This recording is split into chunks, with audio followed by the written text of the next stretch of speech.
fighting off the angel of death. Woke up this morning, the Grim Reaper was standing at the foot of my bed. And I gotta come here and deal with your crap. The battle for my life.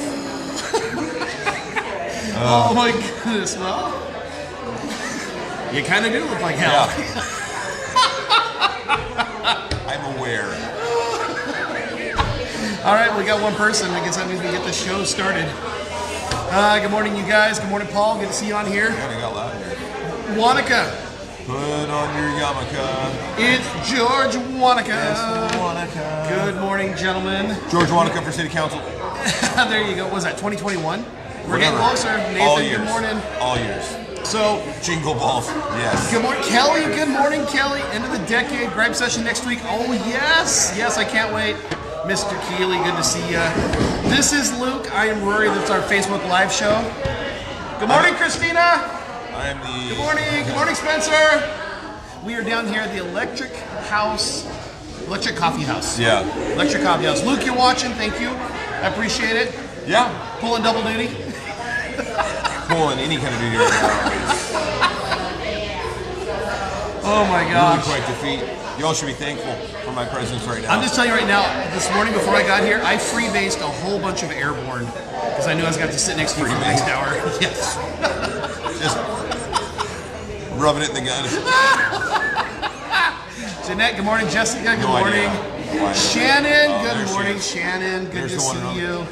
There's the one and only. We've got an Shannon. audience here today. They Yeah. don't know it, but now they're the audience. Now they're in. Good morning, Anna. Good morning, Brian. Ryan, good morning. Good to see you on here. Anna, good to see you Holy on here. smokes. Man, everybody is Yeah. ready for the holiday season. I love this. Melee Kalikimaka. There you go. There Very you go. smelly now. Well, I gotta be quite honest with you. A little behind the scenes prep. He wasn't. Behind the scenes stuff. That's good. He's usually a liar. I slept in big And time Josh. this morning. Like Josh, good If morning. you guys would go back and watch the last 4 weeks of these Lisa. shows, Rory says the same thing every week. That's I true. slept in this morning. That's true. And every week he acts like, can you believe it? I know, it's stunning.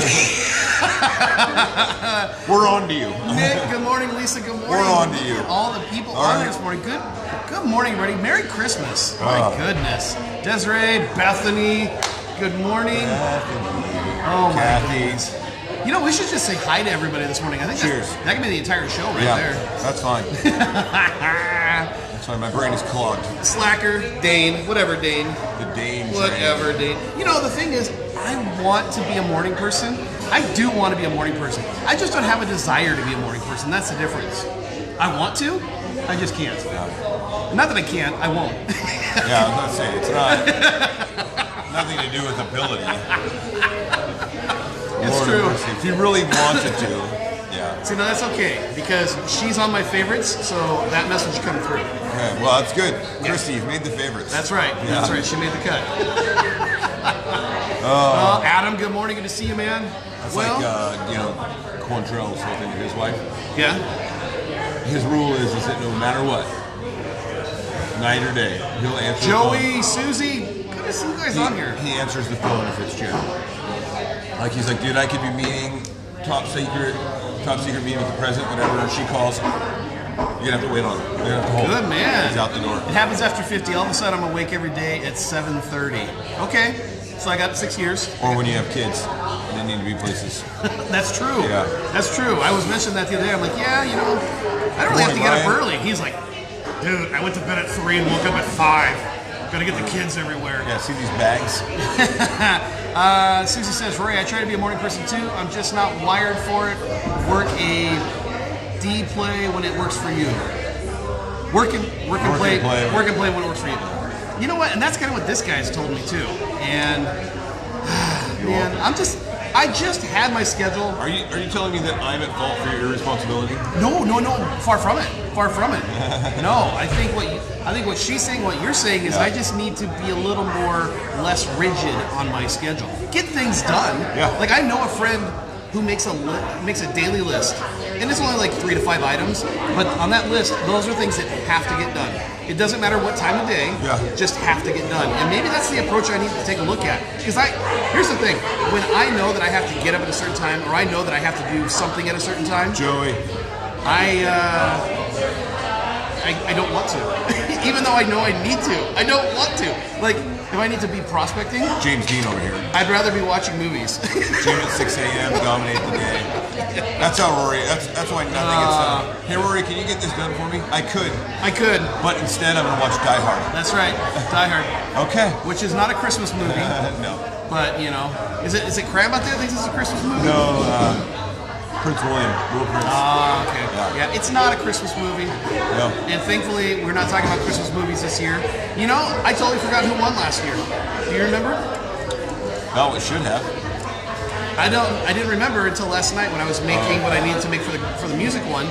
Elf won last year. It's a good movie. Yeah. Ryan, good morning, Ryan. Ryan and Ryan, we got 2 Ryans on here. I really think you're gonna end up getting like. Joey, you say 6 a.m. get to the gym. What time do you go to bed? I'd like to know that. 4:30. Good morning, John. 4:30. I'm in bed before the sun goes down. I'm just a man. My sleep is based off the sunset. Yes, you are. What was I going to say? Al's watching. I saw Al last night. Good to see you last night, Al. Sorry I wasn't very talkative. I feel like a bag of smashed ass. And he goes to bed at 9:30. I just Good want to on get you, home man. and get in bed. So Good on you. I will see you soon, though, buddy. 9:30 a.m. He goes to bed at 9:30 a.m. Yes. And he's back up at 5:30 a.m. So he gets 21 hours of sleep. Elf did not win. Bethany says, no way, Elf did not win. Who are your followers? That's garbage. Well, Bethany, this is before we knew each other last year. And I agree, because my deal is this. Elf is a good movie. Don't get me wrong. I enjoy Elf. But I feel that the generation of people that watch us most is probably our age. Yep. And I don't know that all of our age grew up the way I did or you did. Like, I grew up with the classics. Yep. You know what I mean? Like, I probably didn't even see Elf till a couple years after it came out because I was just like, Christmas movies to me are It's a Wonderful Life and White Christmas. Yes. You are welcome. You feel free to adopt that one. Dane is watching again. Well, you know, you bring up a good point because last night we watched Home Alone as a family. Yeah. And it dawned on me that movie came out 29 years ago. I was 10, Rory was 23. Yep. And I started talking to the kids, and I was talking to Christy, and I said, now think about it for a second. Our kids, let's use Ryan for example. Ryan's 14 years old. Ryan's 14, and he's watching a holiday classic that came out nearly 30 years ago. When I was 14, which is in 89. Karate Kid, Attaboy John. 30 years ago from that was 1959. We had maybe White Christmas. We had It's a Wonderful Life. But we didn't have Rudolph the Red-Nosed Reindeer. We didn't have Frosty the Snowman. No, because the claymation ones. Or the animated. This came out in like the 50s. I don't believe so. Yeah. I don't believe so. How do you think? Check me if I'm wrong, but I think it was the 60s. I think it was the 60s. 60s. Yeah. I thought you said we didn't have it. No. I was like, dude.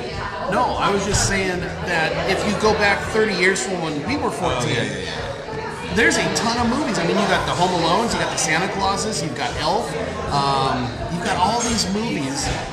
Hey, Dan Spicer. Dan. Peel Up Hero. Saw him last night. Nice. Great to see him. Dude, I'd love to get together with you, Dan.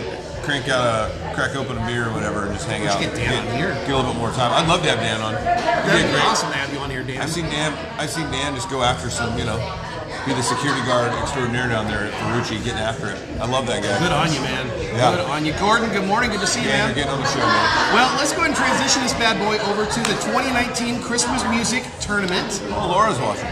Bethany, when I interviewed, you're going to have to grab her. That's a long one. When I interviewed Hey, guys. potential hires on my last job, the most important question was, what is your favorite movie? Anyone who answered with a rom-com as their favorite movie was cut because, hell, have some depth. Have some Yes, but I can tell you right now, this guy probably would love Actually. Love it. Oh, I do love Love I still haven't seen it. At least once a week you disappoint me, and we just got to it. Whole movie, and it only took us 16 minutes? Old 11 movies minutes. are way better than new movies. Correct. That's what I got to do to get back on the show. You got to know a guy. Yeah, know a guy. Yeah, I'm like a big old school kind of we were talking about this. Alicia, good morning. My biggest tradition one of my biggest traditions around Christmas, it revolves around my favorite holiday movie, which is It's a Wonderful Life. I watch it every year on Christmas Eve. Yep. And actually I'll be watching it Christmas Eve. You got a friend. John David, you and you are my spirit animal, dude. Like, oh my God. I love Actually. I don't know, dude. I can watch it any time of year. Tracy, good morning. I don't even think it dawned on me. Love Actually is great. I just can't be. It can't be your favorite. Yeah, I just don't know that it Good morning, dawned on Rory. me Good that morning, Love Actually was a Christina. Christmas movie. Good morning, until, Jillian. Like 3 years after I had watched it for the first time, because I just watched it whenever. Anyways, It's a Wonderful Life. I'll actually watch it this year on Christmas Eve and Christmas Day. Yep. Because my older two want to watch it. They're with their mom on Christmas Eve, and so they like, Dad, can we watch it on Christmas Day as well? You're doggone right, we will. So. Yeah, you know, it's funny. The other day, the family said, "Hey, let's watch A Wonderful Life," and I said, "No, not yet. It's not time yet." Christmas Story all day. Christmas Story is a classic. That's a good one. I mean, I can watch it every single year and not be tired of it. Christmas Story all day on Christmas Eve. I do have to admit, that's a good one. Love Actually is That a classic that can be watched whenever you want. Yes, I agree. Oh my gosh! Why don't you guys start a book club? And I have the Blu-ray. Like I could lend it to Rory. Oh my gosh! I could lend it to Rory, but then I wouldn't be able to watch it. Actually, I wouldn't love to watch it. Wow. Wow.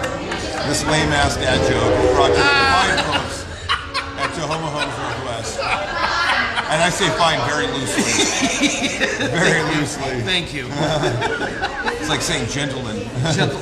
Scrooge. That's a good one, dude. Scrooge. It doesn't get enough play either, man. It does not get enough play. You know what is a good movie and doesn't get, I don't think it gets enough credit, is the 2009 Christmas Carol. Knitting Club. The one with Jim Carrey and Robert Zemeckis, who did the. I thought it was good. Scary. You know, and the thing was, when it came out in 2009, I was like, I would talk 3D. Well, that's something I had to explain to my kids, because my kids were asking me, why do they have so many different shots like that? Yeah. And I said, well, because in the late 2000s, 3D was everywhere. Yeah. All the movies want to put 3D stuff in there. Al likes Lost in New York better than the first one. I do too, Al. I do too. Christmas Vacation. Auntie Donna, good to see it. Don't get me wrong, I do love Lost in New York. I think it's good. And part of the reason why I love it so much is Tim Curry. Yes. The hotel concierge. Yes. Because I love Tim Curry. I think he's deliciously evil and wonderful all the time. All that to say, I don't know, the first one still, I think, just nudges it a bit for me. Just nudges it a tad. But they're both good. Yeah. I don't think you're wrong either way. Polar Express was surprising. I love Polar Express. I love Polar Express. And Yeah. if you ever have a chance, John David, and you're on this side of the mountains around Christmas, take your kids to the Mount. I need to do that. Yeah, you do. The Mount Rainier Polar Express ride from LB. So much fun. Incorporates the whole movie and the book and everything else. Kids love it. Yeah. Hot chocolate. Yeah, it's so good. And it's very interactive. Kids get to interact, and we've gone the last 2 years. Did you just call a man deliciously evil? Wonderful. Yes. I was thinking of you. Tim Curry is the best. Thank you. Yeah. Yes. And you know where Tim Curry started with me is when I was a kid. The first time I saw him was I think the first time I can remember is Annie. Okay. He plays like her dad that comes along, not a real dad, but trying to like steal her from Daddy Warbucks. Yep. And then as I got older, of course, Rocky Horror Picture Show, and he is. I mean, Which I still haven't watched all the way through. Which was scary because the other day we were watching one of those YouTube videos talking about different Christmas movies or where are they now or how did they get here or whatever. And Tim Curry came up in his, was it Frankenfurter outfit or whatever? Yep, Dr. Frankenfurter. And my kids are like, who is that? And I said, that's the clown from It. Yeah. That's the guy from Home Alone 2. Yep. And they're like, oh my God. And he's like, and don't get me Donna, wrong. good morning. And here's the thing, Rocky Horror is not for everybody. I know people that are completely like put off by Rocky Horror. Yep, he was a clown on It. Yep. Yeah. He was deliciously evil. But I love Rocky Horror Picture Show. I think it's fun. I need to watch it. I do. Also, I have that if you need more. Yeah, so anyway, Tim Curry. Where were we at? Dan wants to ask us a real estate question. How have you never seen all of Rocky Horror? Right, I know. So we'll get there. What were we talking about? You know, we got off on this, I don't know why. Some obscure good Christmas movies. You know what never gets mentioned? Scared the crap out of me. Don't worry, I've never watched Rocky Horror either. There we go. Okay. See, we can start our own little club. You should see it, buddy. So I think John would like it. He's got the kind of sense of humor for it. You know what I got on DVD a couple years ago that I remember watching as a kid, and that I love as a Christmas? Prancer. The little girl Prancer. You know, I seem to remember I like that Sam one Elliott. too. Yes. You know? I love Sam Elliott. I mean, it's Sam Elliott's in it. I've never seen Titanic from start to finish. Really? I think I went and saw it in the You of all people. See, now, I went and saw it in the movie theater 4 times, so that's just as bad as liking Love Actually. I saw it twice in the movie theater. Prancer was a good one. Kind of obscure. Doesn't get a lot of play, but I love that one.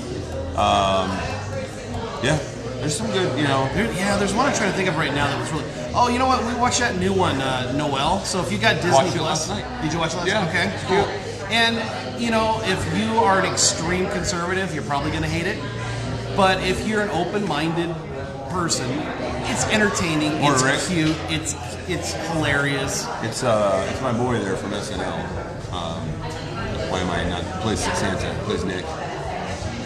Oh yeah, Bill Hader. Bill, Bill, I love Bill. And you know the thing is oh man, I'm totally blanking on her name right now.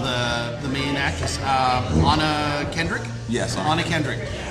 She's got a humor to her that she does really well, and I thought she did really good in them. It is funny because at one point my kids go, "This is kind of like the female version of Elf," and I'm like, "Well, I feel like kind of." I feel like a good Christmas. Oh, Christmas Vacation. How can we not mention? Oh yeah. Legend with Tom Cruise, The Pollution, Voice in Ferngully, and so many more. Oh yeah, they're talking about Tim Curry. Yeah. There goes Britt getting something there.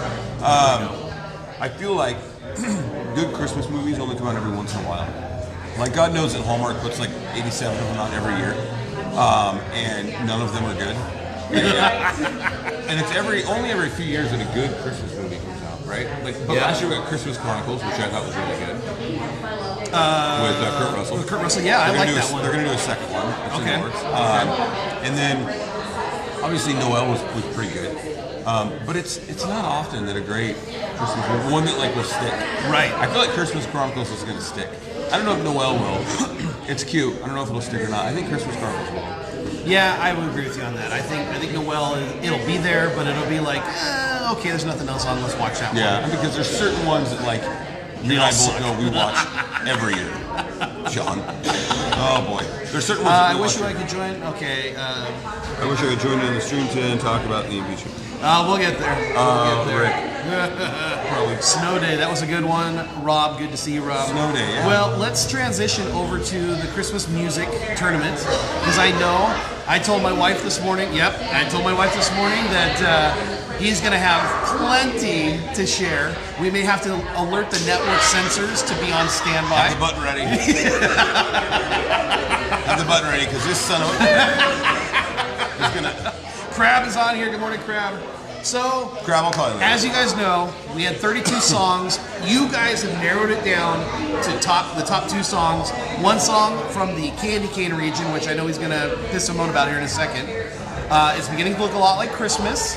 Has been crowned the champion of the Candy Cane region, and Silent Night has been crowned the champion of the North Star region, which means those two tomorrow, Friday, December 20th, battle it out for the top Christmas song in 2019 based off of you guys. You can't blame him, you can't blame me. Well, I guess you could because we vote too. But you can blame yourself if you don't like the two people, the 2 songs that are in the championship. I think tomorrow, not at Safeco. Yeah. I will just say that I think tomorrow, it's not going to be close. I think tomorrow is going to be a blowout. I think it's going to be Duke in their prime. I think it's going to be Carolina in their prime. I think it's going to be a bloodbath. I don't think it's going to be close tomorrow. I blame the world. We all suck. That's why we love you. So I will let you have the floor. I only have one gripe, but I'll let you have the floor because I know you're a little passionate. I don't know. No, Renee, good morning, Renee. I don't have a gripe. Yeah, you do. Just the look on your face. You weren't looking at the camera. You're doing. This mother. I'm gonna burn this. When did second round. Yeah, second round. Made it to the Sweet 16. I never felt like sports. It never felt like sports to me until now. No, I think we messed up a little bit with it. I thought about this the other day. It was before yesterday. And here's where I thought we messed up with it. Is that we made the comment that it's not about who sings it, it's about the song. And you made the comment on one of our posts about that. You're like, it's not the song, because I was saying I don't like the Pentatonix version as much as Mike Lincoln's version, and you said it's about the song, not whatever. But it wasn't about the song. Because then yesterday you flipped and said, oh, I listened to this by Bublé. Yep. And so then it became about the artist or the version of the song. I think that we needed to make it strictly about what version it was. And we can do that. I think next time around we can definitely do that. And so, here's false. False is right. So I don't even know what that's for. That just cracks me up. Fake news. False. Fake news. It's about who sings it. Yeah. Because this guy yesterday said, in order to get a fair vote, he listened to Michael Bublé. Bublé do both versions. Yep. And it's beginning to look a lot like Christmas versus the Christmas song. And here's what I have to say. I love Bublé. I went and saw him in concert last year. He's wonderful. But we hang out in the Hamptons. But saying that compare the songs that you listen to Bublé do the Christmas song instead of Nat King Cole. Gotta go, gentlemen. Thank you for the shout out. Got to get dressed as Santa. Other dudes. Right on, Dan. Love you, Dan, See you later, buddy. Keep doing good for the community, man. The schools. We love you. Because you saying to me yesterday, I listen to Bublé do a Christmas song. That's like saying instead of throw Ravencroft's version of The Grinch, you listen to Madonna's Mariah Carey sing it, and you're like, and you get the same feel. It's not the same. It's not the same. So that's why I think we messed up in the long run. Welcome to the dark side, my friend. So it should have been the version or who sings it. Anyways, all that to say, to me, it doesn't get more Christmas than Nat King Cole singing a Christmas song. I think we're polluted by Bublé doing Christmas specials every year and his stupid Instagram feeds. I'm just kidding, because I like Bublé. But anyway. Dang! He's bringing the fire. The people have spoke. The people have spoken. But, as I always say, the people are uneducated, so it is what it is. And the thing that really surprised me yesterday is it wasn't close. No. I expected it to be a lot closer, and you know what? I thought about last night. I thought about making it close because obviously I was able to sway. You did that in the second round. So yes. I was like, I bet I can make this. I bet I can swing it. But I was like, forget it. It's not that big of a deal. And I feel like crap. So. I love Bublé. He's very great. Probably the best. Excellent. Yeah. So I just. It went down to a worthy foe. Mm-hmm. That's a great song. I'm not going to sit here and say it's not a great song. And I can honestly tell you, I think Bublé's version of that is one of the best. Oh yeah, absolutely. It's beginning to look a lot like Christmas. I just don't think you can compare Nat King Cole's Christmas song versus Bublé's. No. And not because Bublé's not quality. It's just that is that song. I get it. So anyway. I get it. And the thing is, if we did the version, if we did the Nat King Cole version versus Michael Bublé's, it's starting to look a lot like Christmas. It would be tough for me. It still would be tough. Don't you dare talk about Michael Bublé in such a negative. Thank you, Dane. Thank you. Sometimes I know. He says, I went to the concert. I got all of his albums. We hang out in the Hamptons. I don't know. I'm a little concerned. We don't hang out in the Hamptons. I think your brofest really. We hang out in Vancouver. Better beer. I'm not trying to put down Bublé. There's certain songs that are just Beach Boys, Little Saint Nick. You know what? And that was Joey. Great point. There were songs that we just couldn't add because we had 32 songs. And so the Grinch didn't make it. No, Grinch didn't make it. So I think what we're gonna do, not next year, because next year we're gonna go back to the movies. We're gonna, maybe. He wants to do like Christmas holiday drinks. I'd rather just drink them in person than not with an actual taste test. Now you got my attention. But was Nat King Cole the Bublé of the past? Was he the legend that as he is now? I don't know. I would think that, I think that Bublé is definitely the Nat King Cole of our generation, and as far as the popularity level, who he is. Sinatra? I also think that probably, and John, I'm curious of your opinion, but that style of music was more popular back then, more mainstream. I don't know about more popular, more mainstream than it is now. More mainstream, yep. Bublé is the face of that lounge swing music now. Oh yeah. Whereas back then you did have Sinatra and Ding and Nat King Cole, Sammy Davis, Dean Martin, a lot of these guys. I agree. I absolutely agree. Yeah. That was one of the things I was excited about going to Vegas, is because of that history. when we got back from Vegas, I was watching all these YouTube videos about where the old casinos were at and who played at what casino, all that kind of stuff. That fascinates me. I want to go to the Mod Museum. You know what I said yesterday when after you made that post and then I jarred back at you a little bit? Which one? About like, yeah. I literally looked at Rach and I was like, and he just got done telling me that the best era of Christmas music was the 50s and 60s. The results are in. You're a liar. Fake news. And yet he listens to Bublé's version of a Christmas song. Andrea just the said... crooners, yes, John, the crooners. She just had a great idea. Appetizers and drinks. That's a good one. So that might be something that we do next year because I like having the different regions. Yeah. So we're gonna do something after this whole thing is done. I think we're percolating some ideas that revolve around Valentine's Day. Oh, that's right. That's right. And so stand by for that. That'll be fun. And then also into. I agree, Joey. I love that entire Christmas album. That Christmas album takes me back to 2014. It is a great album. Yeah, it's a great album. Every time I hear those songs, because I was still working in IT. Way back to 2014. All the way back to 2014.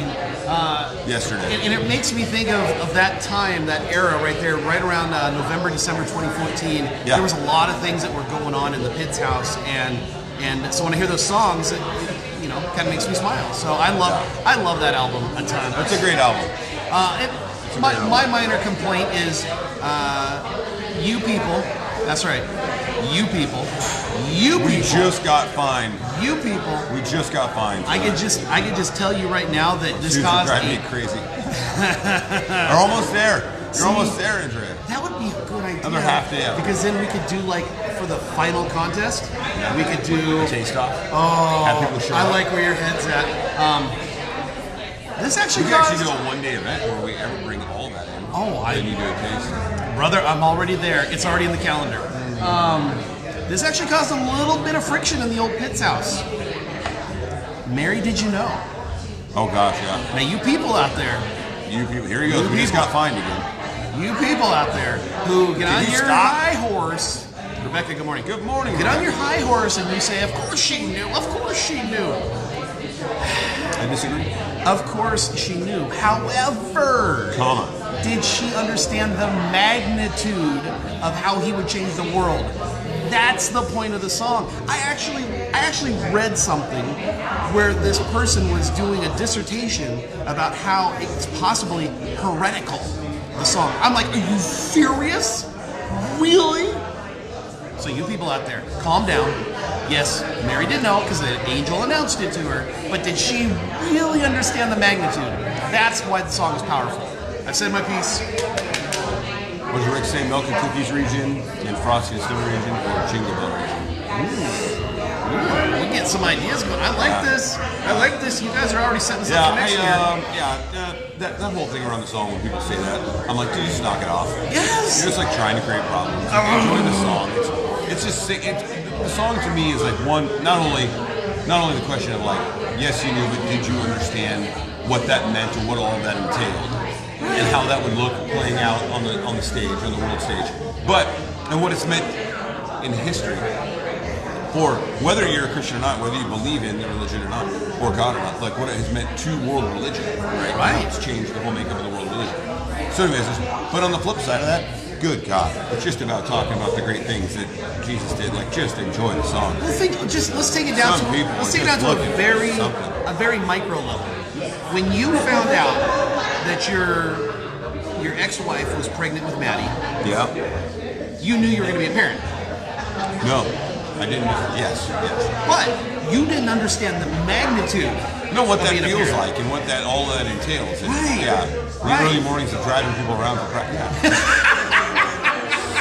Taking cell phones away. No, and you bring up a really good point. So, and for those of you who don't know, I majored in college in fiction writing, and I write a lot of short stories and some poetry and stuff. And for those of you who know me in my past or who I am, how I grew up, like who I like, what I'm about and how I witness protection program, whatever. Paul's on here. Good morning, Paul. There he is. Yes, I knew. To the soccer van. And it was like whatever. Yes. But I can remember, and this is complete like fact, and I don't know if you've ever read this poem I wrote, but I'll share it with you one of these days. I'll share it with everybody. I'll put it out there. You guys. Once was a man from Nantucket. It's on my blog. Yeah. And who said? Sorry. The first night Maddie was born, I remember laying. It was snowing, and I was laying in the hospital, and I was laying on that awesome. The dad couch? Yeah. 18 inches, because this guy's my size. And I was looking out the window, and I had Maddie sleeping on my chest. And I can remember just crying, and it wasn't sadness, it wasn't happiness, it was literally fear. Like there was a fear to me of everything that I had done wrong in life, or the life I've lived. And it was this idea, and I started like formulating this whole idea of like praying, like please, do not let me pollute this thing. Do not let my life, do not let who I, like, please allow her, in spite of me, to become everything that she could be. Yep. And I wrote this poem about it, and I remember I put it out there a few years ago on my blog, and Casey Lawson read it, and shot me a personal message and commented on there, just saying, this is why you're my best friend. Like, you have a way of articulating things that I can't always, and like, he goes, giving us a window into something that no one knew that was going on in your mind. And so that's where I go with the, did you know? Like, did I know I was going to become a parent? Yes. Did I know she would probably be tall? Yes. Did I know, like, certain things? But did I understand, like, how instantaneous, like, she would change me, and how, like, what she would do for the trajectory of my life, and then all my kids to follow after that? No. And you can't understand that until you're holding your kid that first time. And you're like, holy crap. Yeah. So anyway. Just made my argument for Mary Did You Know. Should have made it to the finals. And the poem that I wrote was entitled The First Noel. So it revolved around Christmas in the snow and like my daughter being born, like, and because she was born the day after Christmas. So, okay. Yeah. So anyway, there you go. There you have it. I like it. I wrote my daughter a letter before she was born. John, I wrote my daughter a letter before she was born, and I've kept it for her 18th birthday. That's awesome. That's awesome, man. Yeah, that's awesome. And he knows exactly. Yeah, you get it, John. It's Maddie's never read that poem. Someday she will. And I contemplated like, well, do I go back and even out and write things out for my other kids? But it was such an in the moment kind of thing. Yeah, that's tough. That I didn't understand, and then I had a grasp of it by the time the other ones came around. But and I do. That's beautiful, John. I love that idea. With my kids, they all have their own song. And unfortunately, I can't remember off the top of my head which one is Ryan's. I have to go back and take a look, which I feel bad that I don't remember. But I think about Jesse. Jesse is Butterfly Kisses. I think about John, and don't Bad knock to the bone. Don't knock me for this. Oh, here it comes. But Creed's With Arms Wide Open. You listen to the lyrics and you understand. Arms wide open. He wrote that about his son. Yeah. And to me, I had the same feeling with John. I'm like, please don't allow me to screw him up. Yeah. Because I can do it really easily. Yeah. And Bella has Kaylee has a song, Dance with Cinderella, Christine Chris Chapman, which makes me cry even thinking about it. It doesn't apply for the other kids. Yeah, that's true, John. It doesn't. With Ryan, I can't remember Ryan's song. I got to go back and find it. I feel bad for remembering it. And then Bella's is I Saw Her First, or I Loved Her First by country band. I Loved Her First by Hart. Diamond, not Diamond Rio. No, I actually have it on my phone. Texas. It's a country band. Who do you guys probably know? Hold on, I have it right here. I Saw Her First. I loved her first. Anyways, that song, I'll find it for you. That gets me in the feels. It's a long train. I'm looking for it. He's looking for it right now. We're doing live prep on the show. Paul, good morning, Paul. Good to see you on here, man. Oh man, you're gonna say the band. I'm gonna be like, yep, that's it. You're killing me, Smalls. You can only vamp for so long. Anybody looking to buy or sell real estate? Heartland. There we go. Thank you. Yeah. It's funny, Johnson. It's funny because my songs, I have a few that like make me bawl when it comes to the kids. Yep. Maddie, I was Daughter in the Water by Loudon Wainwright III, because she was such a water baby. Danny, good morning. Yes, DC. She was such a water baby. Daughter in the Water just really struck. But also, I loved her first. There's a song by Bruce Springsteen. Hold on. Born to Run? No. Dancing in the Streets? No. When You Need Me. Okay. Don't listen to that. Okay. Because you'll cry. Okay. And so there's that. But then Laney's is, and it's funny because Laney kind of picked her song, Wildflowers by Tom Petty. And I would sing it to her. And so when like the Daddy Daughter dance last year, I don't know if you heard, they played it. And it's because Laney requested it and they danced to it. Jocelyn's, as funny as it is and again she picked this, is our boy Ed Sheeran. And the song, and it's actually not like a daddy to daughter song, but it's the one, Just Love You When We're 70, what's it called? Now I gotta pull it up, because it's gonna kill me. While you're pulling that up, I can tell you there's a song by a country artist, I want to say Leslie Womack, but I don't think that's right. I Hope You Dance. Oh yeah. Oh my gosh. Yeah. You just look at it, you put a picture of your kids in front of you, listen to that song, done. Yeah. Just, you thought the flood was bad. Thinking Out Loud, Ed Sheeran. It's technically it's a love song to who would become his wife. Yep. But Jocelyn, when that song's on, she will literally stop everything she's doing and go, "Daddy, it's our song, dance with me," and she wants you to pick her up. And so, yeah. God, you're getting old, can't remember anything.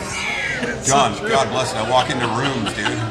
Yeah, I can tell you both are dads, right? Well, I can tell you right now, I'm hashtag jealous because I want to look up some stuff. Yeah. My phone. I'm like, I can't. Yeah. I'll look that up. songs. Yes, songs. Leanne Womack's song is pretty awesome. Leanne Womack, yeah. thank you. Yeah. It is. I think, you know what's funny about that song? The only thing I can think of when that comes on is the Marine Corps. Weird. So when my first duty station, I had a female, or we call them a WM, a woman Marine. We had a WM commander, Colonel Adele Hodges. Sherry, good morning. Good to see you on here. Colonel Adele Hodges was the epitome of what I feel leadership is. Okay. And here you are in the Marine Corps, right? And her sergeant major, so it was a sergeant major the whole time. He was about 6'5" and a half, big, swole dude, right? Yeah, intimidating guy, deep, loud voice. Colonel Hodges couldn't have been taller than 5'3", 5'4", slight figure, but she commanded respect. I remember one time she, at Thanksgiving, she actually went to the barracks, took all the Marines out that she had put on restriction, that they couldn't leave the barracks because they got in trouble, and brought them to her house for Thanksgiving dinner. Oh. And so she just, those little things like just commanded the respect of people, but also she wasn't to be trifled with. I remember the sergeant major said to me,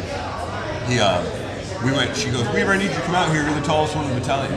I need something for you." So I went out to the headquarters building, and she goes, and Sergeant Major Sergeant Major comes out. He's like, "Sergeant Major Williamson." He's like, "You ain't the tallest one in the battalion, ma'am. I'm the tallest one in the battalion." And they're like, he's arguing, and I'm clearly taller than him by about a half inch, And so she goes, "You are the tallest one?" He goes, "Oh, you're damn right, man. Blah, blah, blah." And it was just this, he was trying to mess with me. Whenever she goes, "Okay," she hands him a ladder and a broom, and she goes, "Get all the cobwebs down there." Sergeant Major of the battalion is out there getting all the cobwebs down because he was dared to play games with Lieutenant Colonel Hodges. So anyways, the reason I think of that song is when she left, we had a huge blow-up beach party. She changed command, and she came up and she said, "I want to play this song for you, okay, for everyone here." And she goes, "And none of you, it might not make sense to any of you." She said, "But I just want you to think of the words." And she played that song, and we all just people sat around with their arms around each other, like a couple thousand Marines out there, and she said, "It's just what I hope for all of you guys. I hope when the music plays, I hope you dance. I hope when life calls, you guys step up." And so I always think of Lieutenant Colonel Hodges when that song comes on. Anyway, little story. That's awesome. That's savage. Yeah, that was savage. It was funny. And he was like, "Oh, no. I think he's a little bit taller." And she's like, "No, you swore to me up and down. That means you'd be lying to me. Are you lying to me, Sergeant Major?" Yeah, so anyway. Yeah, Colonel Hodges. Oh, man. Wherever she is out there. Ma'am, to this day, I think about you at least once a week. You were an incredible inspiration, not only in my Marine Corps career, but just in life and how you dealt with people and how you saw things. I love you, and I hope you're doing well. Hoorah. Nice. So, nice, anyway. nice. Where are we at, man? Well, I guess it's Millions of peaches. It's about peaches that. for me. Yeah, it's time to talk about some peaches. Who's got some peaches out there? Is this what everybody's waiting for? Are we going to see that number start skyrocketing? Or dwindling? Or dwindling, yeah. So obviously we got to talk about it. First, we'll tell you the facts. President Trump has been impeached by the House of Representatives in Washington, D.C. There's the facts. Yeah. Now I'm going to tell you a fact. Doesn't matter. I had no idea. I didn't. I was so busy yesterday. I didn't until this morning, yeah. Oh my gosh, I was so busy yesterday taking care of other things that it wasn't until late afternoon, early evening that I looked on my phone and went, oh, that happened today. honestly why Impeachments and cream. Yeah. Going to the country, yeah. Gonna get me a lot of impeachments. So, you know why I didn't know? Because I don't care. I don't care. Like, I know that's terrible. I said that to somebody the other day. I'm like, it doesn't matter, so I don't care. Here's what I honestly think. And without, like, going down saying, like, personal political beliefs or anything like that, I truly believe, from an outsider's point of view, as straight and narrow as I can be, I truly believe that the Democrats screwed up. Big time. I think so. And I don't think they realize it yet. And I'm not saying that they were wrong for doing what they... Actually, I am going to say it.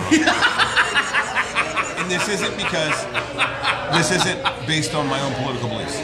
I think they were wrong in doing the whole thing for a multitude of reasons.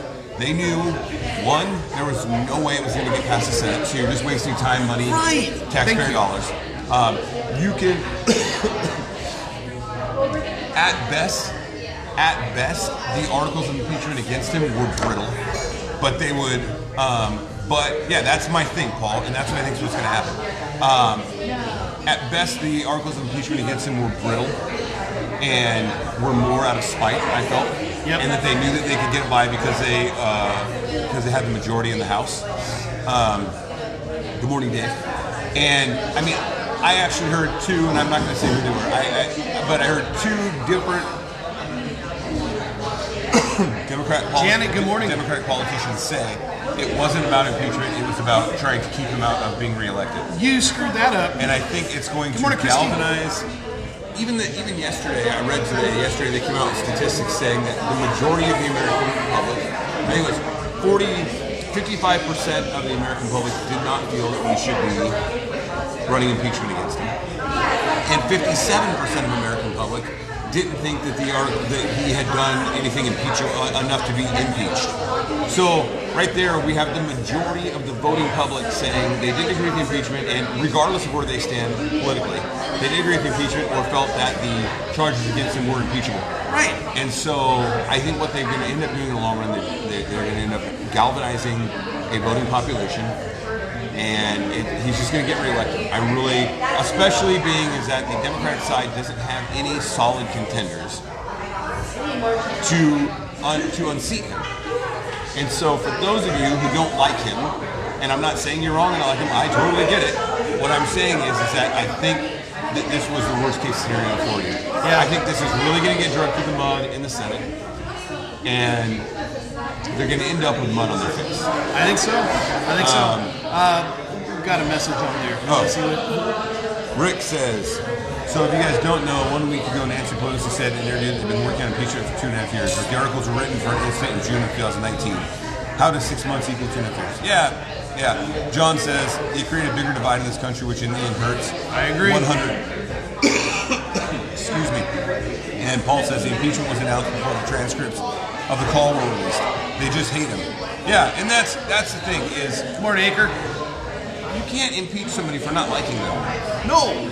And that's essentially what I think they were doing. They were just trying to find something to frame around that. And here's the thing. It doesn't matter. It's going to get thrown out. And let's remember, there's been 3 impeachments. I'd like to point this out because I think this goes overlooked.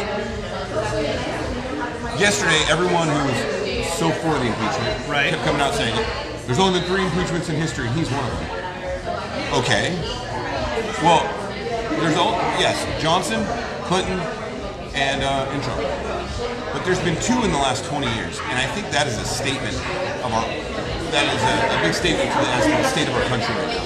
Yeah. We're getting progressively. It used to be that it was near impossible to impeach somebody. Right. Now they're just throwing it out there. Like they were impeaching Clinton honestly for something that I didn't think was impeachable at the time. I didn't like the guy. I don't like. See, I disagree. I disagree. I think with Clinton's impeachment, But it all revolved around his personal life. No. Here's the thing. That's the thing that people think about Clinton's impeachment. It's not that what he did in the White House. It's that he lied about it under oath. No, I get that. That to me, that was what was impeachable. What he did in the White House with Monica, that's not impeachable. I totally get it, but. My point is that I don't think he should have ever been put in a position where he had to lie about it. Yeah. It's his personal life. I don't agree with it. I'm 100% against it.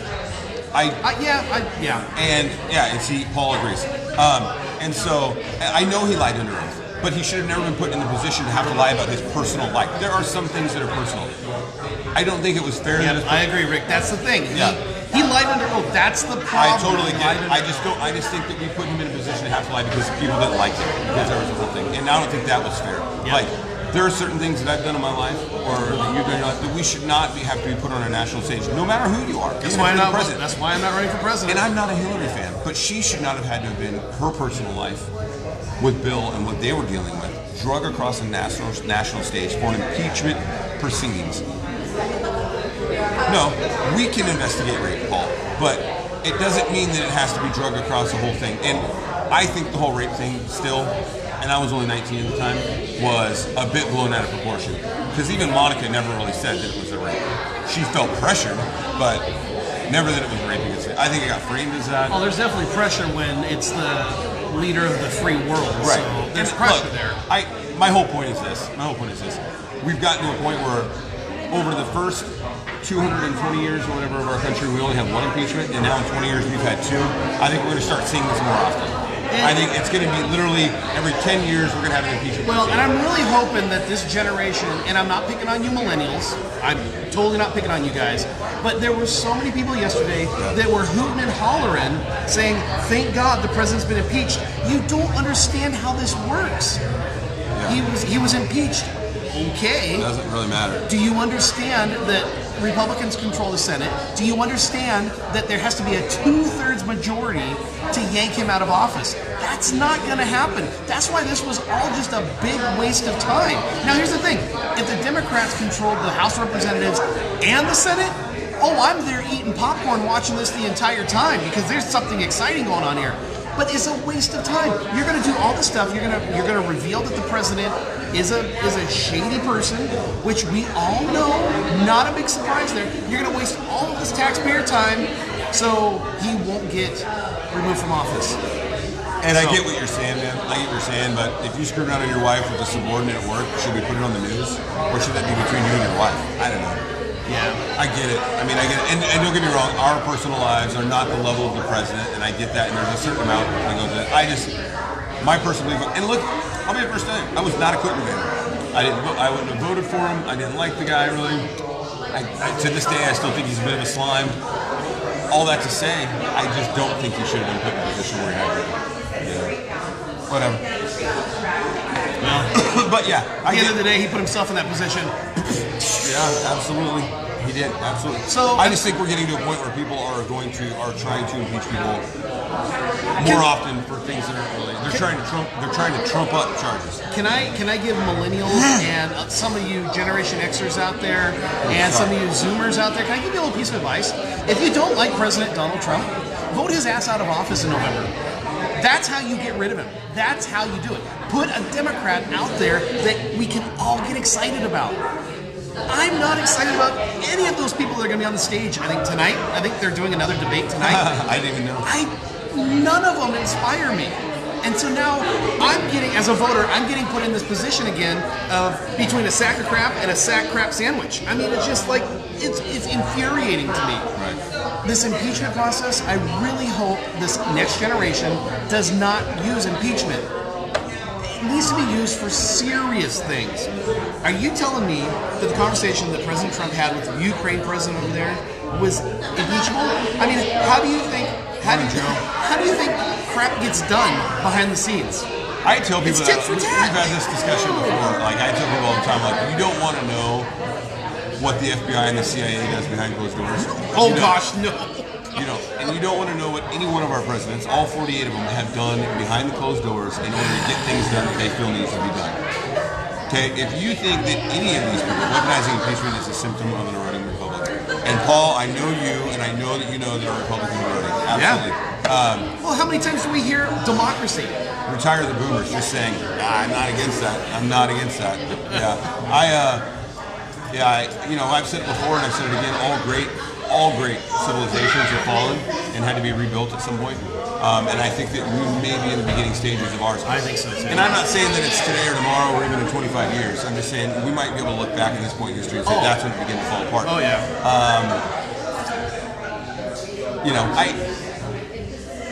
What does Paul say? In all the history of this country, there has never been a better opportunity for a party to seize control, and the Dems can't put up anyone elected. Yeah. Exactly.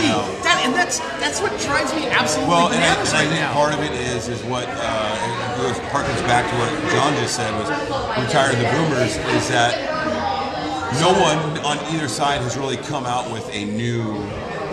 Like they just focus on what they have. It hasn't been about inspiring a new generation of politicians.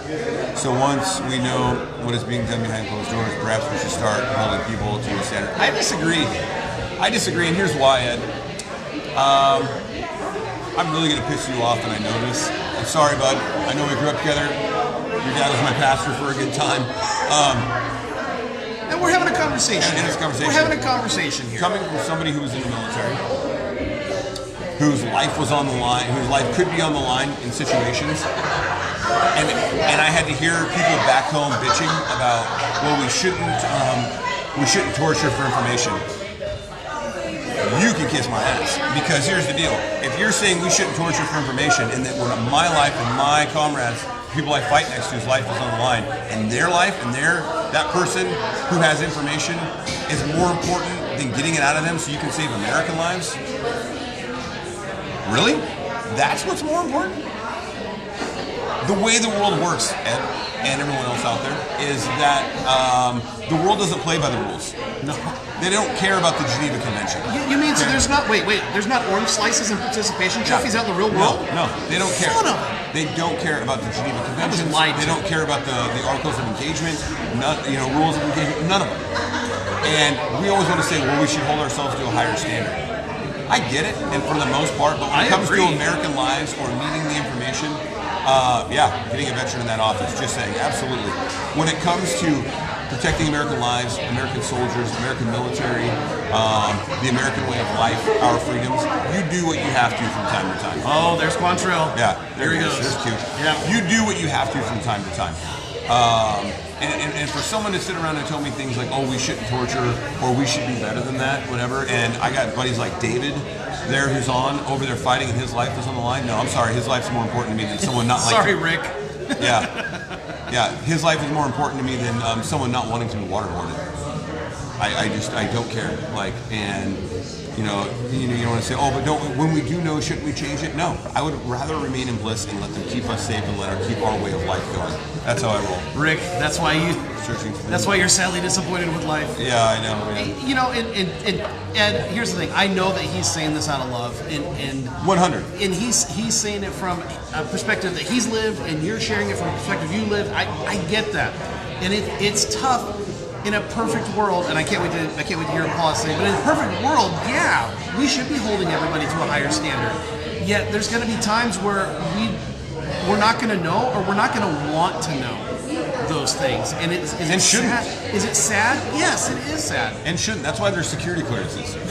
Yeah. Paul says no one is perfect, including the president. They need to be held accountable, but not to a standard that isn't reasonable.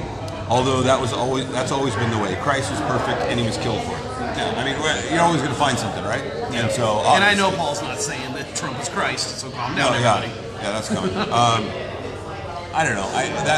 I get what you're saying, Ed, and we want to try to hold ourselves to a higher standard, but to me, the higher standard has to also revolve around how do we protect our way of life and the American people and our military. Are we sure Christ is perfect? Oh boy. Oh boy. Yeah. Renee, damn it. Well, this is going to go down the road really quick. Yeah, I just think that you know, those the do-good idea of like we should always be better. I think you would find very quickly how we would start to crumble, and our military would struggle without the information that we need and how we get it. Yeah. It's look, man, war is ugly, right? And for all those people out there with like the stuff like we should do better and once we go back to curtain, like there shouldn't be torture and all that kind of stuff. Like the way I look at it is, we all sign up for something knowing what the possibilities are. Yep. I signed up. Quantrell, if he's still on here, we signed up for the Marine Corps knowing that if we were ever put into a captive situation, whatever, what that entailed or what that meant.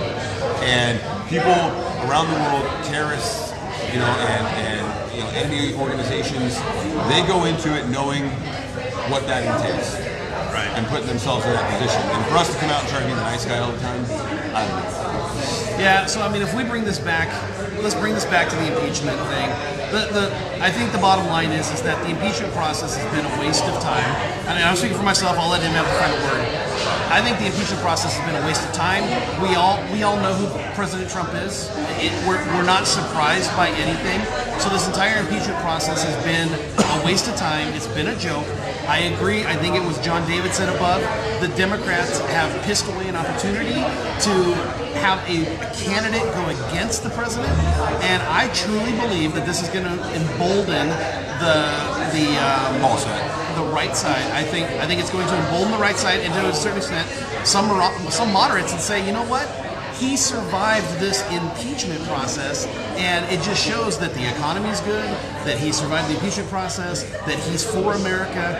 I'm telling you guys, I'm telling you Democrats out there, you guys have screwed up. You screwed up because you don't have somebody out there that can actually go against the president. Because if you're telling me that Elizabeth Warren or Bernie Sanders or even Pete Buttigieg, if you think they can stand toe-to-toe against President Trump, no, I don't see it, not even for a second. Okay, there's been a ton of people's stuff on there, so... Yeah, we'll address it here. Ed says, a bit off topic, he's saying he thinks I'm a bit off topic.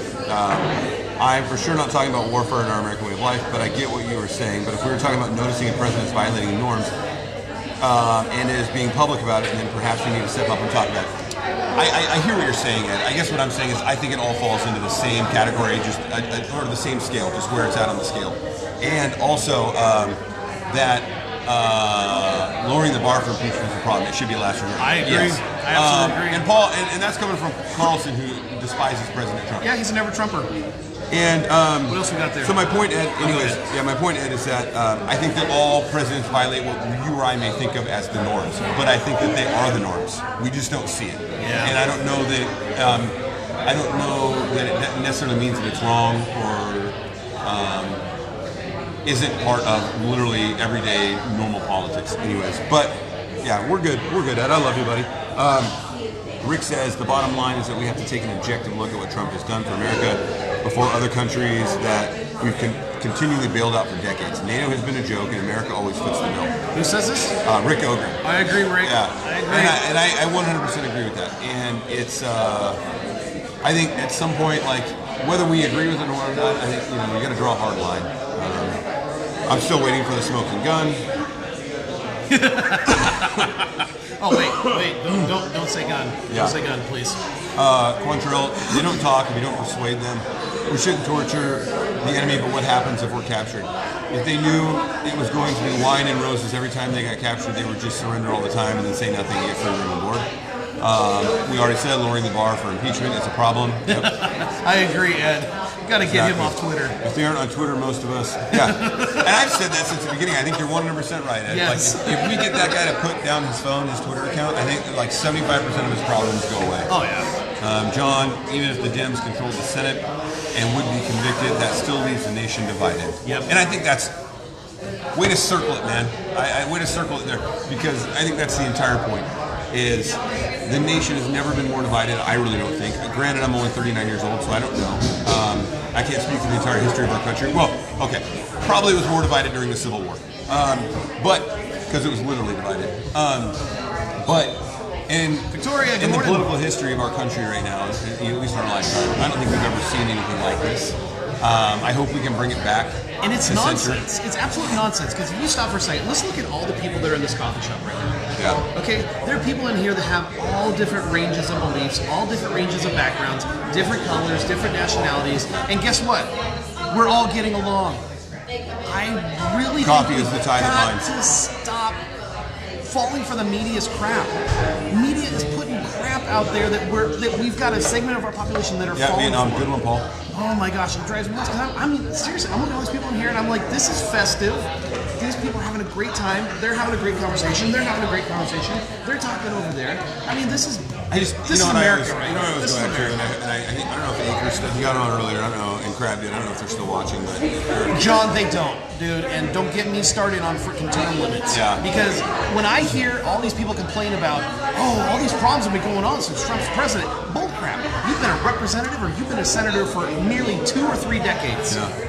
It's time for you to go. So I went Sorry. to, no, and I think too is a perfect example to me has always been, I went to Las Vegas this last weekend for one of my best friends. What happened there? Just, you know, It stayed there? we went to the chapel, saw some church, got some church in, and passed out some pamphlets, some tracts. What does Dave say? Funniest part of this entire impeachment is now that Pelosi doesn't think that she's going to get her way, she won't move forward. Bottom line, it's like a child saying, I'm not going to do what you want me to do. Yeah, I'm taking my ball and I'm going home. Yeah. Excuse me. But here's my point. So I went to Vegas this weekend with Casey, and you know most of you guys know Casey's one of my closest friends in the world. And it was him, Aaron, and Aker, Ryan Aker, and Ryan Aker and Casey could not be on more opposite ends of the political spectrum. Right. And yet, our group of friends couldn't be closer. Absolutely. And tighter knit. And I'm you know, and no matter what, it's funny because they will start arguing from time to time when we're fishing or whatever. Yeah. But it goes away in a heartbeat, and they love each other, and we all love each other, and we have a tight knit group of friends, even though there's quite a few of us that are on different ends of that political scale. And so it's not impossible to have best friends that you don't agree with on everything. And so, you know, that's always been like my thing, right? Or our thing is to encourage people like, dude, give everyone a high five. Figure out why they think that way rather than just calling them an idiot.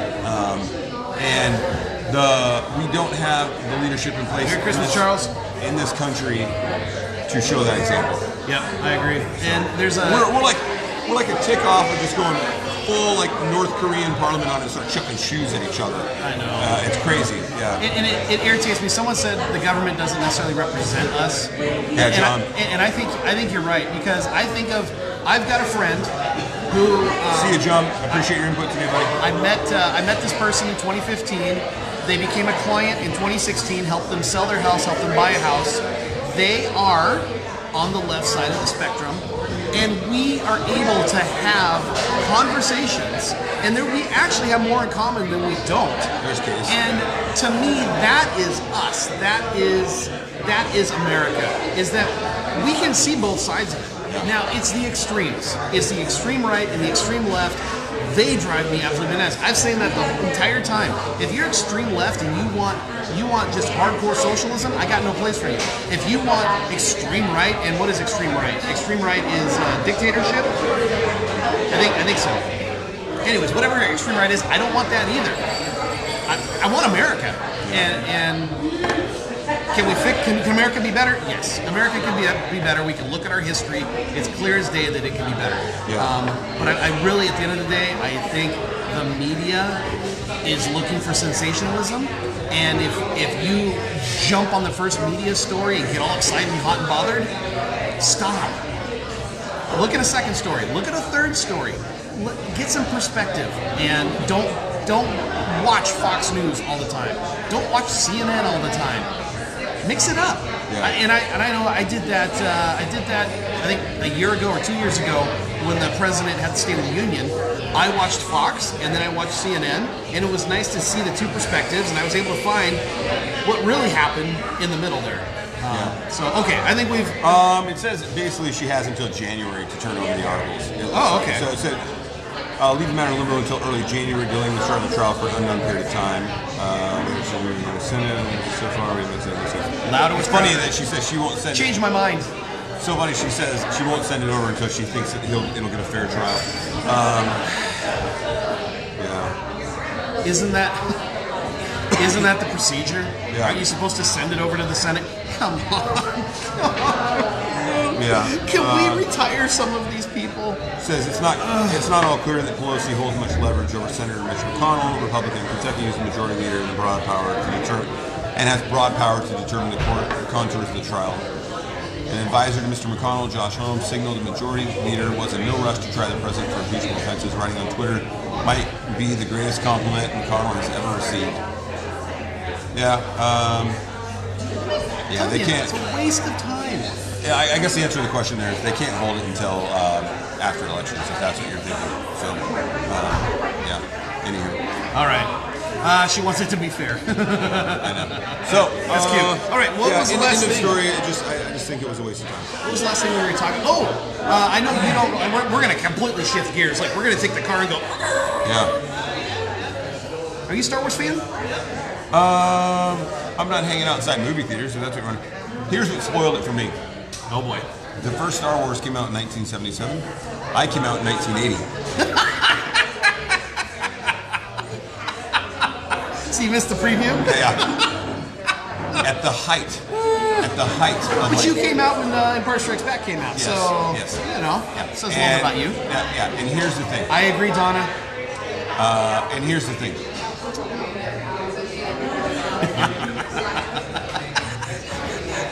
Probably not 2 days in my entire life, 39 plus years. Not like a 2-day stretch has probably gone by in my entire life that someone hasn't said, "Luke, I am your father." Oh, okay. And been like, "You ever heard that before?" No, dude. You are the most original person ever. Oh, I totally forgot. Yes, and there is so, that aspect. and so I think that always kind of like, But all that to say, 4, 5, and 6, the original 3 that came out, I have watched many times. I love them. I think they're great and all that. I've not seen any of the other ones. 1, 2, 3, 7, 8, and I won't see 9 probably. Wow. To me, Star Wars is 4, 5, and 6. I'm not really like champing at the bit to see any of the other ones. Like I said, like I feel like I live Star Wars all the time. It's either Luke, I am your father, or use the Force, Luke, all the time. I'm wearing a Star Wars shirt today. I'm seeing it tonight, but my expectations are non-existent. Last Jedi was garbage. Yeah. Paul, I am the same way. I'm not wearing a Star Wars shirt, but I'm the same way. I've heard some early reviews, and they've been positive. But like I told my son, I said, you know what? I'm keeping my expectations low because they got to do a lot to undo what they did with the Last Jedi for me. But the saga comes to an end starting tomorrow. The last Skywalker movie comes out. Yeah. And I'll probably go see it next week. I sometimes think that, like, this is what I think. I feel the same way as, like, with Indiana Jones. Like, let well enough be left alone. Like, I didn't think any of the following Star Wars stuff was necessary. I thought 4, 5, and 6 was just fine.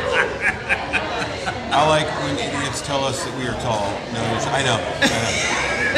How's the weather up there? Or my feet. So I wear a size 15 shoe. I get milk. I'm like, Jesus, you have big feet. No. What? Yeah. When did this happen? You try finding shoes for these for the last 26 years. Yeah, I get it. Anyway, staters are the obvious in this world. But I just thought that 4, 5, and 6 are fine by themselves. Just like I thought we didn't need any more Indiana Jones movies. Yeah. Like they try so hard to like extend it. And like, oh, we got more to tell. No, you don't. Nope, you don't. Thought you wrapped it up nicely the first time. Well, here's the thing with 1, 2, and 3. I like that they did that because obviously there is a backstory. How did we get to this point? So I'm cool with that. But what we've done since, it's like this is uncharted territory. How you could go any direction you want, and it can either be really good or it can really suck. And The Last Jedi is proof it can really suck. So I see what you're saying as far as like, oh, there's a backstory, but there's a backstory for every movie that we don't know. Oh yeah, and I don't need to see them. Oh, show me the piece. I saw Star Wars at the Pantages in Tacoma in 1977 with my mom. I was 10. That's cool, man. Dude, I saw Return of the Jedi at the Roxy Theater in downtown Bremerton in 1983. I still remember that to this day. Wow.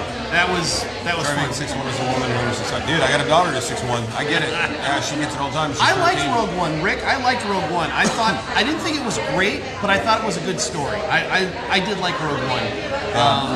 And I thought Solo was okay too. I didn't think it was fantastic, but I thought it was okay. I think too, like, I don't know. It's like Trekkies and Star Wars, like Star Wars geeks. And maybe I'm being harsh. But I'm a little like, dude, really? Like, go to work. Why are you standing outside a movie theater? It's the Love Actually guy here. Yeah, continue, please. Didn't stand outside a movie theater for Love Actually. Never no, but you watch it every freaking day. No, I watch it like once a year, pal. You know what I'm saying? Like, and I don't dress up. I saw Star Wars at the Rialto in 1977. We were supposed to see something else, but we were late. Decided to see Star Wars instead. That's a cool story. Rogue One is the best Disney Star Wars movie. You know what, Paul? I would agree with you on that. Rogue One is the best Disney Star Wars movie. I try to like see it from both sides in the sense, and I think like the Star Wars geeks that camp outside movie theaters for days are knuckleheads. Yeah. You know, and they're out there walking around in their costumes. But on the flip side of it, you know, me with sports and I agree, Rick. Yep. Me with sports and all that. I think for me, the only movie that I've ever gone to like the midnight premiere or anything like that was The Dark Knight. With Christian Bale and Heath Ledger. Love Actually is worse than The Last Jedi. I know that he doesn't like it. To be fair, though, you're a film critic, and we only agree with like 10% of what film critics say. But that, you know, that's the only movie I've actually gone and stood in line and waited. I had my ticket because I bought it online, but nonetheless, I was excited to see Never it. mix up Trekkies and Star Wars fans. They will turn on you with their fake sabers. Yeah.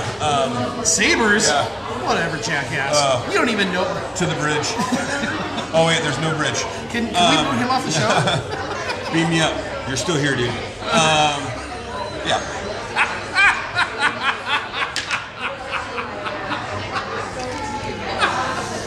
Now, on the flip side,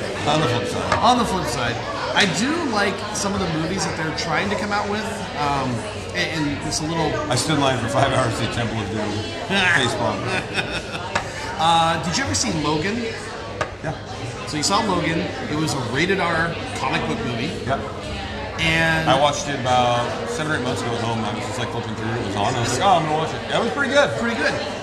Now, they are actually coming out with a series, and I don't know if it's gonna be any good or not, but it's called Picard, and it's gonna be about Jean-Luc Picard. And Patrick Stewart actually said, think of it more like a Logan version of Star Trek.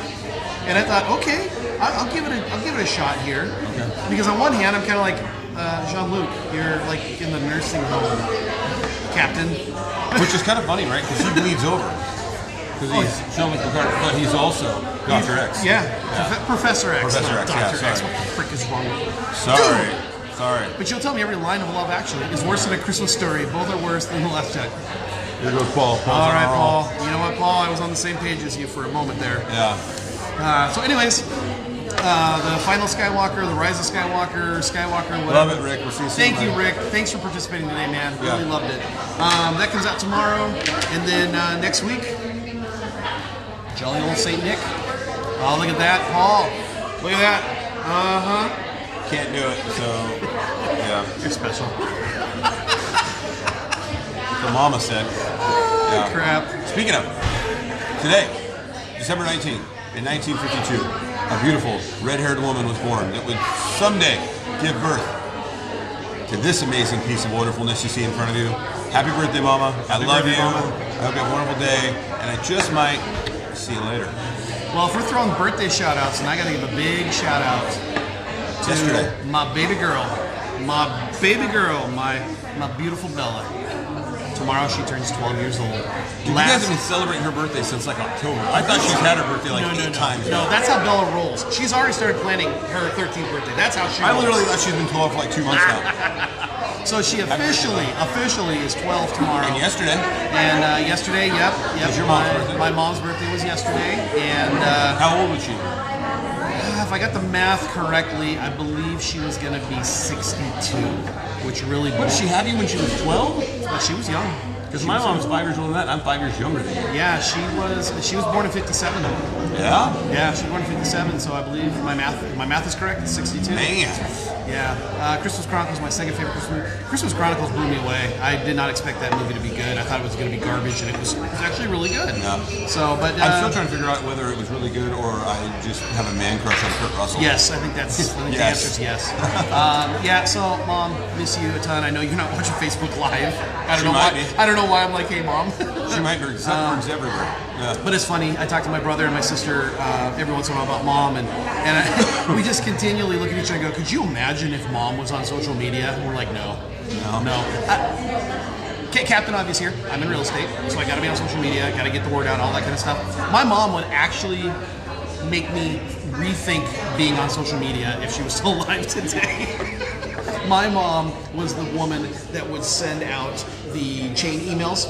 Oh God, yeah. Send this to 15 people and have good luck. Something great would happen. Send this to 20 people and a unicorn will appear or something. I'm just like, Mom, stop. So I can only imagine. But at the same time, just the serial poster. You know, that's like my dad. My mom was super excited when Jesse and John were born. She was excited to become a grandma. And Love you, Auntie Donna. She got to be grandma. She got to be grandma for a couple of years, and then unfortunately, cancer took her from us. So I think about that all the time. I am the fortunate son, and I don't say that in a disparaging way. I wish my. He says that in a credence way. I wish my brother's kids and my sister's kids would have had a chance to know grandma. But fortunately. Jessie barely remembers, but she does remember my mom. I think John was just a little too young to remember my mom, and so that breaks my heart. You know, it really breaks my heart that they don't get a chance to have two grandmas. And so anyways, enough of that. Love you, Mom. I pretty much had no grandmas, so. Yeah, grandmas are the best. My dad's mom died when I was like 5. So I have some memories of her, but not a lot. My mom's mom just wasn't quite fit to be grandma, and then she passed away when I was like 11 or 12. So I don't really have any memories of her. But, so I love the fact that my kids have grandparents that are involved. It's cool. Yep, I totally agree. And that's the thing is, when that day comes, hopefully not for like another 5 years or so. Yeah. But I can't wait because I really truly believe that. I think grandparents are so awesome because they realize the mistakes they made as a parent, and so they rectify those things as a grandparent. And at least that's how I feel. I'm like, okay, I know what to do right now. Or they just dial it up a notch. Yeah. All right, cool. Well, happy birthday, Mom. Happy birthday to Mrs. Rory's mom yesterday. Happy birthday, Bella. And then day after Christmas, my beautiful, beautiful Madeline. My first Noel. She'll turn 14. Sorry. Do we need to call 911? I'm getting tears. Yeah, my oldest will turn 14 the day after Christmas. Wow, 14. Dude, they're growing up too fast. Happy birthday, sweetheart. If I could. Oh, please. The floor is yours. I want to brag on my kids here real quick. What you got to do? Yeah, Maddie just got recognized at school for being an awesome leader, getting her work done, always comes to school ready to work. She's also leading her basketball team. Last 2 games, she's had 21 points and 15 rebounds and 19 points and 15 rebounds while really only needing to play half the game because she was dominant. How many assists did she have? Yesterday she had 4. We got to get that up. We got to get the triple-double, yeah. We got to get that up. Lainey has just been killing it in basketball in school. As I mentioned earlier, she's been voted the secretary-treasurer of her school. Nice. Just being an amazing leader. This morning, I had to run Maddie to school early. I got her there at 7 because she had to set up for Winter Wishes assembly because she's in the jazz band she's playing. And Lainey, who is playing cello this year, I got home. She had me coffee and eggs made. She was already up, ready to go. I told her she had to get up until I got home. She was up, coffee and eggs made. That's good parenting right there. Yeah, Jocelyn at school is doing amazing and is showing incredible personal growth this year. And her outwardness and her social outwardness has been amazing to watch. And, of course, Maverick's just finding new ways to destroy the house. But I'm really proud. I bring it up. Here we are hitting Christmas, end of the year. Kids are getting ready to go on a break. I'm really proud of everything my kids are accomplishing this year. It's been great. So yeah. Right on, man. Congratulations. That's good stuff. Yeah, it is. Hey, speaking of kids, when does Mary Poppins end? Did it already end? It already ended. Yeah. Yep. Rachel was mad she didn't get to go see it. Yeah, she texted me, and I appreciate that you guys wanted to go see it. Unfortunately, it was last Saturday. We're slow. Last one, so. It's Weaver time. Well, the thing is you're not really paying too close attention to that until Maddie and Lainey start getting into high school, and all of a sudden you're gonna be, trust me, you're gonna be like, what's the calendar? Because I need to know everything that's going on. Yeah. So, and then plus you're gonna have her playing playing basketball, so that's going to be even. Where's she going to be playing basketball at in high school? Probably PHS. Oh, sorry. not ER. Sorry, that's going to strain our partnership there because it's all about the Jags, baby. It's all about the Oh, Lordy. I'll have nobody on the it's Jags funny. basketball team. I'll be like, yeah, Funny, get her. There's literally a coach at another high school, not in our district, Yeah. that keeps. I'm not going to throw anybody in the Skyline? That keeps saying, hey, we have an address for you to use if you need it. Trying to get her to. Yeah, it's kind of funny. Really? The WIAA? We want to talk to you. Yeah, I know. It's kind of funny. That never happens. She actually got picked out at Maddie got picked out at a tournament a month ago. Coach Mo Hines, who used to coach at WSU Women, has called me over the weekend and wants her to come play for Tree of Hope, which is the premier AAU team in the state. And I said, I don't know if we can have her play. He says, well, even if she doesn't play for us, can I just work with her one-on-one? I'd like to work with her. So I'm like, hey. Krista! And Lainey, not to be left out, is a baller. So, but she's only just turned 11, so she's not getting the notice and accolades yet. But she's a baller. You know what? And we had a good long talk. Yeah. It was all about you. Go back and watch it. You know what? I'm going to put this out there because I want it to be on videotape, whatever you want to call this. Let me know. Let me know when she's got another game in January. Yeah. I'd love to come watch her play. I hear you talk about her all the time. Yeah. I want to come see if the hype is real. Is the hype real? Yeah. Maybe I could be like a sports Don't get me writer. wrong. She's 13 years old, 6'1", so she's a work in progress, getting all her footwork and everything. She had 30 points, 15 rebounds, and 20 assists, but her footwork needs some help. Oh, like I told her yesterday. She's like, we had 19 or whatever, And then she actually pointed out to me, and then she asked me, and I told her, I was like, yeah, you would have had 25 if you wouldn't have got called for 3 travels when she spun to the basket and then get the shot up and get the ball in. Yeah, you gotta wait till you get to the WNBA to get that leverage. So anyway. All right, let's wrap this up. Hey, all right. A lot of great participation. We really appreciate all of you. The show is so much better when people actually participate. It's not just us knuckleheads talking about whatever we think. And outside of that, this is the last show not only of 2019, it's the last show of the decade. I appreciate all of you so much. I know he does as well. Kirsty, good to see you. Thank you so much. Not just for your support in business this year, which was incredible. And we have some big goals for 2021 maybe, or 2020. Maybe we'll share those with you as we get to January. But thank you so much for making it possible to do what we do, to making it possible that we can be here on a Thursday morning instead of a 9-to-5 job that neither one of us enjoy. Talking with you guys, spending time in your households. It truly does mean the world to us to have you guys care that much that you jump in on these things I totally and support agree. us the way you do. I totally agree, and I appreciate that you guys put up with us. Heidi, good morning, good to see you on here. Heidi is somewhere between here and Oklahoma right now. Okay. In a car. Oh. With Jared. Hey Jared. Hey kids. Hey Heidi. I think they got the family dog with them. Yes. So. And it truly does mean a lot. I speak for the big guy here when I say that we're absolutely grateful I have grown so much as a person this year because a lot of you have helped me grow as a person. And it's weird to say, 44 years old, grew as a person. Yeah, there's still room to grow. Trust me, there's still room to grow. Yeah. And there's like 99. You ain't growing, you're dying. There's like 99 of you I love, and one of you I'm kind of like, okay, I'm on the fence. Don't worry, I'm the one. You're fine. But yeah, from our family to your family, you guys have a Merry Christmas, and hope the cause brings everything you want. Yeah, we'll probably catch you guys in the new year because I'm just kind of rattling my brain right now that no more shows. That's it. I think we will be doing a show the day after New Year's, the 2nd, I believe that is. So we will see you then with all of your 2020 resolutions. Yep. And thanks again to Electric Coffee House for allowing us to come down here and to do our Knucklehead show. And get down here and support local small business. This place, this vibe, it's absolutely fantastic. So get down here and support them. Very cool. Yep. All right. Merry Christmas, you guys. Merry Christmas. And finish.